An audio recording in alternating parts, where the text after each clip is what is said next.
Friends, Navanarasimha క్షేత్రాలలో ఒక క్షేత్రం ఉంది. అక్కడ కొండపైన స్వామి ప్రపంచంలోనే అతి చిన్న స్వయంభు లక్ష్మీనరసింహ స్వామి రూపంలో వెలిశారు. ముఖ్యంగా ఆ కొండపైకి నైట్ టైంలో ప్రతిరోజు దేవతలు వచ్చి స్వామివారిని సేవించుకుంటూ ఉంటారంట. ప్రపంచంలోనే అతి చిన్న స్వయంభుమూర్తి కోరుకొండ రాజమండ్రికి 20 కిలోమీటర్స్ దూరంలో ఉంది. ఆ కొండ చాలా నిటారుగా ఉంటుంది.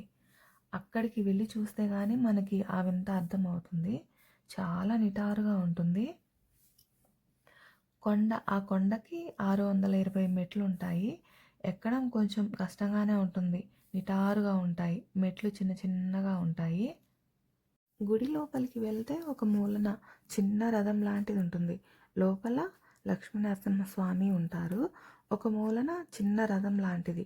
దాని లోపల స్వామివారు 9 అంగుళాలే మాత్రమే ఉంటారు. అంటే పంతులు హారతి ఇచ్చే టైంలో ఆ హారతి వెలుతురులో చూపిస్తారు. స్వామివారిని మనం మోకాళ్ళ మీద క్రిందకి వంగి చూడాలి.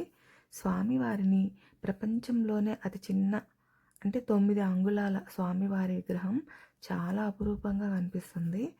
స్వామి చిన్నగా కనిపిస్తారు. ఆ మూర్తిని అక్కడికి ఎలా వచ్చిందంటే పరశ మహర్షి అక్కడ తపస్సు చేశారంట. చేస్తే ఆయన తపస్సుకు మెచ్చి స్వామివారు అక్కడే స్వయంభుగా కొలువయ్యారంట. స్వామివారి ఆలయంలో శిల్ప సంపద చాలా బాగుంటుంది. చుట్టూ గోడల పైన రామాయణం, మహాభారతం వాటికి సంబంధించిన శిల్పాలు మొత్తం చెక్కారు. ఆ టెంపుల్లో చాలా అద్భుతంగా ఉంటాయి శిల్పాలు. తర్వాత గర్భాలయంలో ఒక పానవటం ఆకారంలో ఒక వేదిక లాంటిది ఉంటుంది. దానిపైన స్వామి తొడపైన లక్ష్మీదేవి కొలువై ఉన్నారు. కోరుకున్న కోరికలన్నీ తీరుతాయి అంట అక్కడ. అందుకని కోరుకొండ లక్ష్మీ నరసింహస్వామి అని పిలుస్తారు. కోరికలన్నీ తీరుతాయి కాబట్టి కోరుకొండ అని పిలుస్తారంట. కొండ వచ్చేసి ఉదయం 9:30 నుంచి 11 వరకు మాత్రమే ఉంటుంది. ఓపెన్గా ఉంటుంది. పైన వచ్చేసి కింద మాత్రం ఉదయం నుంచి సాయంత్రం 8 వరకు ఉంటుంది. స్వయంభు మూర్తిని చూడాలంటే ఆ టైంలో వెళ్ళాలి. చాలా శక్తివంతమైన లక్ష్మీ నరసింహస్వామి టెంపుల్. స్వామివారు 9 అంగుళాలు మాత్రమే ఉంటారు. స్వామివారి తొడపై లక్ష్మీదేవి కొలువై ఉన్నారు. చాలా బాగుంటుంది టెంపుల్. స్టెప్స్ చాలా నిటారుగా ఉంటాయి. చాలా బాగుంది టెంపుల్.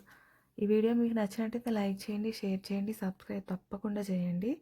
కుదిరినప్పుడు అటు సైడ్ వెళ్ళినప్పుడు పక్కా టెంపుల్కి వెళ్ళి చూడండి లక్ష్మీ నరసింహస్వామి తొడపైన లక్ష్మీదేవి మనకి హారతిస్తూ స్వామివారిని చూపిస్తారు. ఇక్కడే మనం స్వామివారిని మోకాళ్ళ మీద వంగి చూడాలి. చూడండి, స్వామివారిని దర్శించుకోండి అందరూ.